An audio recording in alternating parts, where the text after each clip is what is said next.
Some men aren't looking for anything logical, like money. They can't be bought, bullied, reasoned, or negotiated with. Some men just want to watch the world burn. Introduce a little anarchy. Upset the established order, and everything becomes chaos. I'm a sucker for a good origin story, and while we aren't given many details about the Joker's life prior to The Dark Knight, he does give 2.5 quasi-origin stories in the form of how he got his scars.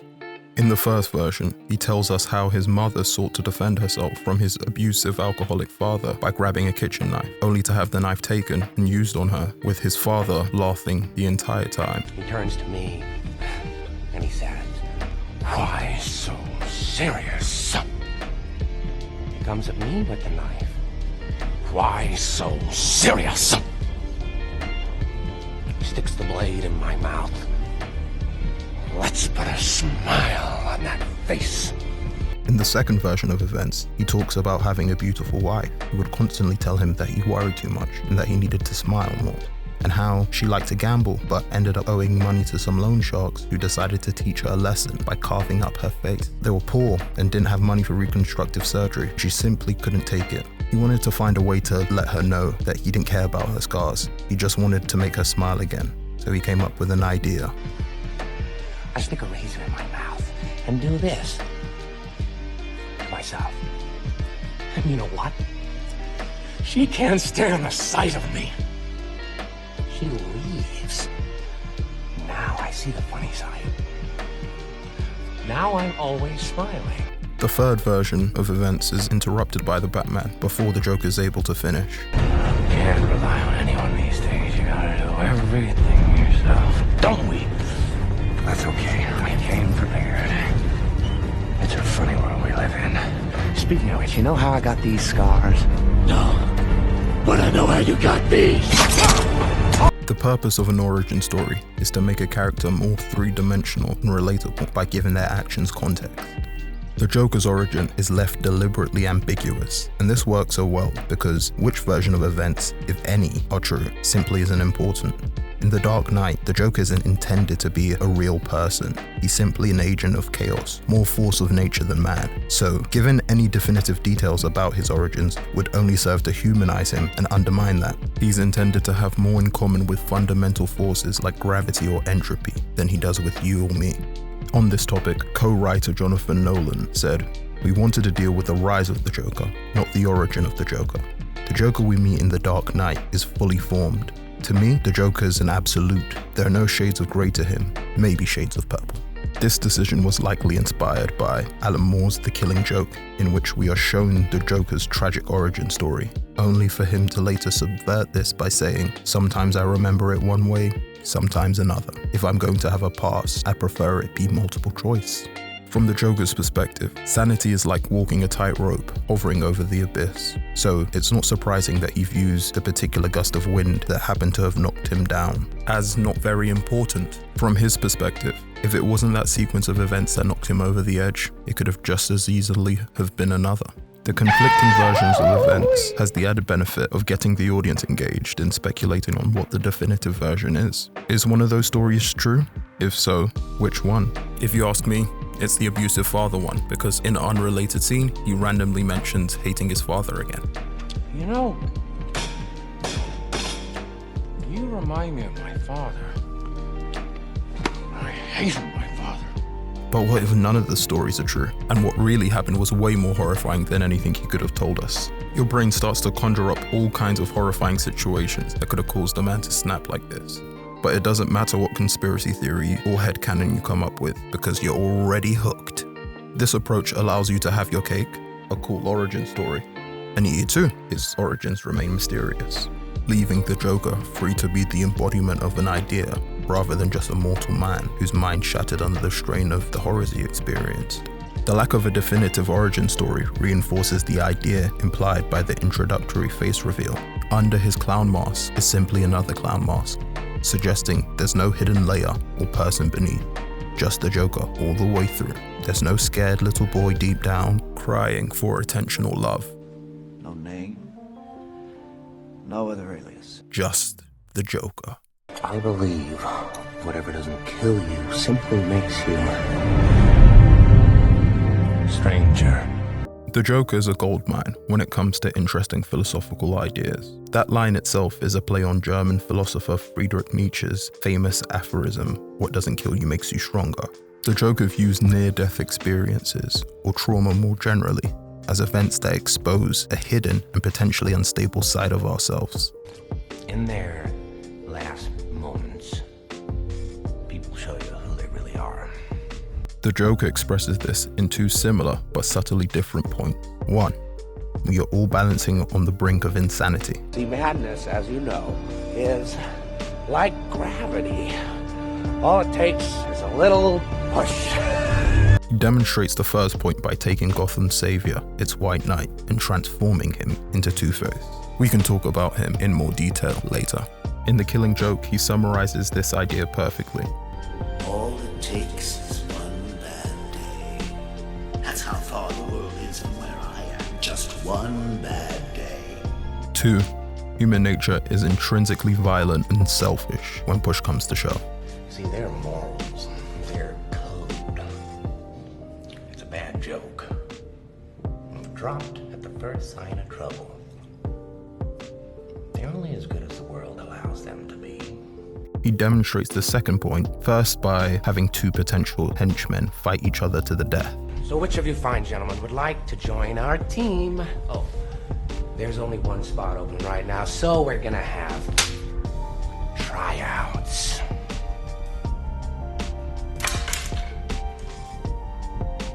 Make it fast. He later repeats this experiment on a much larger scale with the boats, but again, we're getting ahead of ourselves.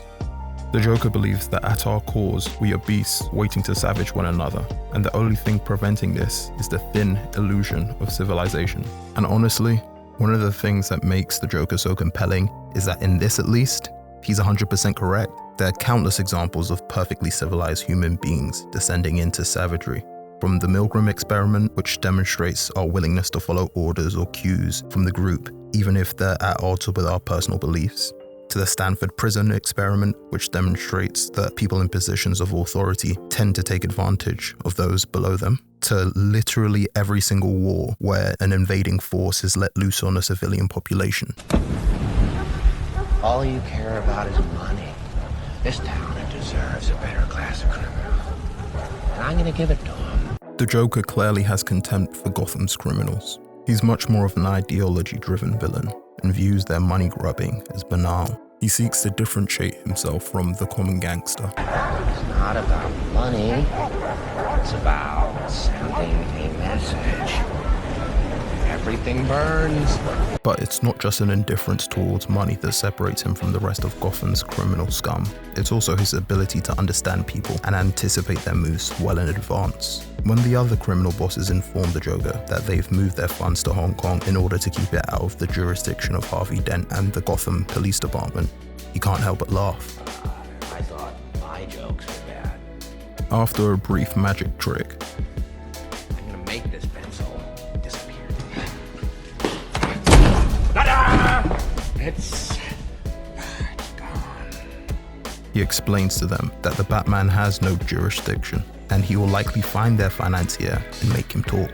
We'll find him and make him squeal. I know the squealers when I see them. And who would have guessed it? But that's exactly what ends up happening. I won't give you the money, but I will give you my clients. All of them. Do I really look like a guy with a plan? At first glance, the Joker looks slovenly, with greasy hair that looks like it was dyed in a vat of Mountain Dew. Oh, boy! Yeah! Clearly, he doesn't care about his physical appearance. Yet upon close inspection, he's deliberately stylized. He isn't committing his crimes in sweatpants and a wife beater. He's in a flashy purple suit with a waistcoat to boot. Oh, and by the way, the suit wasn't cheap. You ought to know, you bought it. On top of that, his colored hair and makeup is deliberately evocative of a clown. He doesn't look like this by happenstance. He planned to. Similarly, when we first see him, he's pulling off a very meticulously organized bank robbery. If this Joker guy was so smart, he'd have had us bring a bigger car. I'm betting the Joker told you to kill me as soon as we loaded the cash. No. I killed the bus driver. Bus driver? What bus driver? The getaway alone required planning down to the minute, if not second. So clearly, he's a master planner. If that's the case, then what does he mean when he says he doesn't have a plan? I've always understood this to mean that he doesn't have a specific end game in mind or any long-term goals. You know what I am? I'm a dog chasing cars. I wouldn't know what to do with one if I caught it. You know, I just do things. Speaking of men with plans, let's talk about Harvey Dent. You either die a hero or you live long enough to see yourself become the villain. Gotham's favorite district attorney who planned to finally rid Gotham of crime by destroying the mob. Permission to treat the witness as hostile. Granted. Hostile? I see you hostile!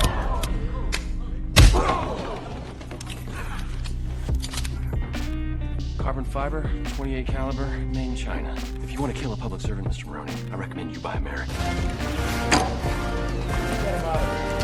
Your Honor, I'm not done. The night is darkest just before the dawn. I promise you, the dawn is coming. Unbeknownst to him, he would be part of the Joker's first experiment. The Joker forces Batman to choose between saving Rachel, his childhood friend, also the woman he secretly loves, and Harvey Dent, Gotham's White Knight, who is literally saving the city. This forces him to deal with the moral dilemma of choosing between the person who means the most to him personally and the person who could do the most for Gotham. That's the point. You'll have to choose. It's basically a modified trolley problem, and in my opinion, Batman uncharacteristically chooses incorrectly. He selfishly chooses to go after Rachel rather than Harvey, who could help the most people. I feel like no one talks about this enough, but in one of the best plot twists in cinema, it's revealed that the Joker swapped the addresses around, guaranteeing that whichever person Batman tried to save, they die. Batman barely manages to save Harvey in time, resulting in half of his face being burnt. And rather than just leaving the poor man to mourn his girlfriend and chances of being able to pick up women at bars, the Joker visits him in the hospital and attempts to console him in a way which only the Joker can. You know, I don't want there to be any hard feelings between us, Harvey. I'm not a schemer. I try to show the schemers how pathetic their attempts to control things really are. So, when I say that you and your girlfriend was nothing personal, you'll know that I'm telling the truth. He convinces Harvey to let go of all his plans and schemes for a better Gotham and surrender himself to the chaos of chance. It's the schemers that put you where you are. You were a schemer, you had plans, and look where that got you. He points out the hypocrisy and injustice inherent in the system that he sacrificed so much to defend. If tomorrow I tell the press that like a gangbanger will get shot, or a truckload of soldiers will be blowing up, nobody panics, because it's all part of the plan.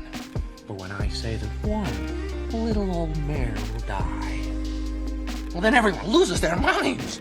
He makes a very convincing case that anarchy, while far from perfect, is at least fair. I'm an agent of chaos. Oh, and you know the thing about chaos? It's beer. And just like that, Harvey Dent, Gotham's White Knight, became Two-Face. All it took was one bad day to transform him into a coin-flipping maniac who was ready to gun down Commissioner Gordon's son. I took Gotham's White Knight and I brought him down to our level.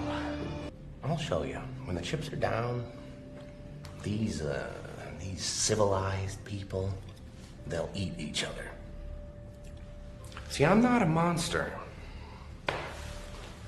I'm just ahead of the curve. In the Joker's second experiment, he aims to prove that when push comes to shove, people will turn on one another.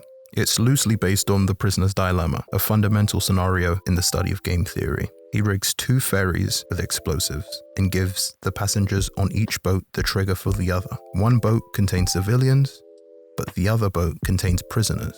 He informs them both that one of the boats must blow up the other before midnight or he'll detonate them both, killing them all. In the end, neither boat is able to blow up the other. I love The Dark Knight, but if I had one critique of it, it would be that the boat scene felt slightly unrealistic. Different variations of the prisoner's dilemma experiment have been run countless times, and based on everything I've read on them, the overwhelming majority of the time, this situation would likely result in... What I think would really happen is what happens in the real world every day. The loudest voices in the room would be the most self-interested, and they would definitely take control of the detonator, while the majority would at least be somewhat conflicted, but they'd likely be too wavering in their conviction to stop those set on blowing up the other ship. And this is without factoring in the effect that having one of the boats filled with convicts would have on the experiment. As a society, we barely treat convicts as people at the best of times. Think about all the don't drop the soap jokes that you've either heard or likely laughed at in your life. Look, doubloons! Don't drop them. You, my friend, would be the belle of the ball. Don't drop the soap. Don't drop the soap. Michael, please. There's no other group of humans you could make those jokes about so casually without getting cancelled. So there's no way in hell the other group wouldn't morally justify blowing up the other boat with some version of they're bad people and they deserve to die. Those men on that boat, they made their choices. They chose to murder and steal. It doesn't make any sense for us to have to die too. But at the same time, this is a movie based on a man who punches bad guys while dressed in his pajamas, so it probably would be a step too far to expose the horrific reality bubbling under the surface of somewhat civilized society. We're still just monkeys, ready to kill one another when things get hairy at the end of the day. More than any other topic I mentioned, this is the one that I'd like to discuss in the comments, so let me know what your thoughts are, especially if you disagree with my conclusions on how the boat experiment would likely play out in reality. You didn't think I'd risk losing the battle for Gotham's soul in a fistfight with you. No. You need an ace in the hole. Mine's Harvey.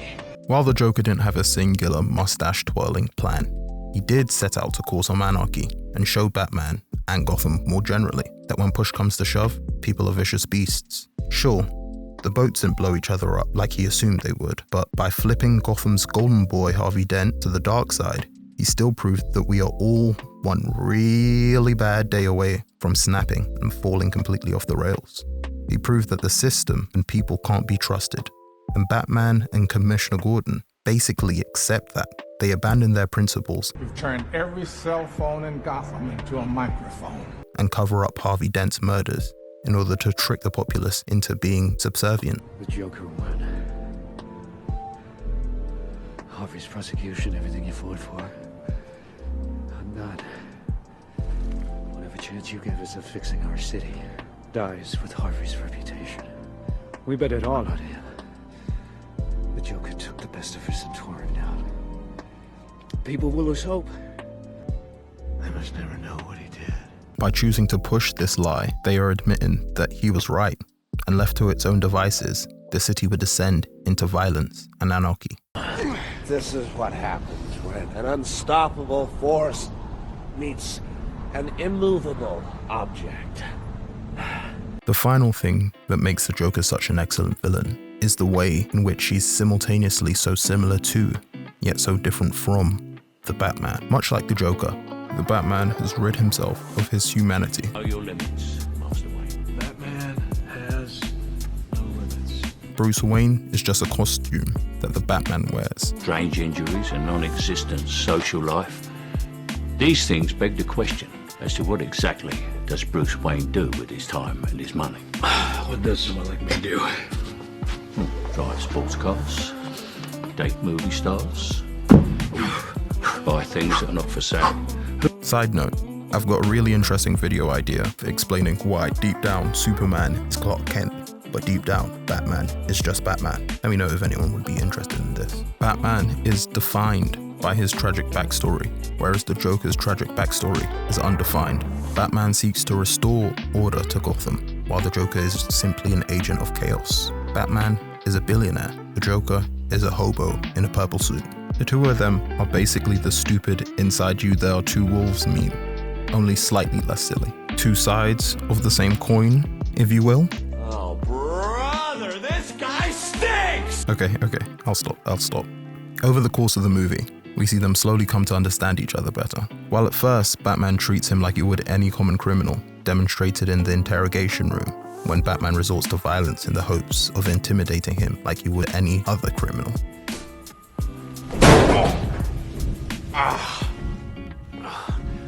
Never start with the head. The victim gets all fuzzy. You can't feel the neck. See? But he slowly learns that the Joker simply doesn't care about his well-being, rendering Batman's threats of bodily harm completely useless. You have nothing to threaten me with. Nothing to do with all your strength. Similarly, over the course of the movie, I get the impression that the Joker truly understands the Batman in a way which no one else does. I love that when the Batman tells the Joker he'll be in a padded cell forever, the Joker simply responds with, Maybe we could share one. The Joker is the only person in Gotham who recognizes the obvious. Batman is clearly insane. Batman was traumatized by watching his parents murdered in front of him. And this is what drives him to dress up every night as a flying rat and beat the crap out of poor people. Well, a guy dresses up like a bat clearly has issues. This is perfectly in line with the Joker's predictions of what trauma does to people. Don't talk like one of them. You're not. Even if you'd like to be. They both have violent tendencies. They just manifest in slightly different ways. You just couldn't let me go, could you? You won't kill me out of some misplaced sense of self-righteousness. And I won't kill you because you're just too much fun. With neither of them willing to kill the other, this high-stakes game of cat and mouse would likely never end. I think you and I are destined to do this forever.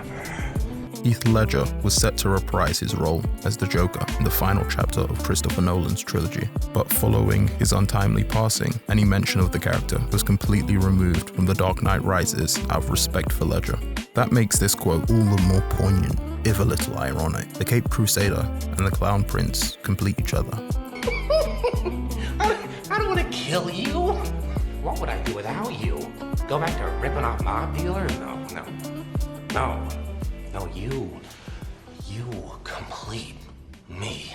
As long as we have a Batman, there will always be a Joker. If for no other reason than movie studios are lazy, greedy, and he's the most iconic Batman villain. But that's just this idiot's opinion. As always, feel free to suggest villains that I should cover in the comments. If you liked the video, and the fact that you're still watching heavily suggests that you did like the video, give the video a like. And most importantly, be kind to yourself. Life is hard enough. The last thing you need is another villain.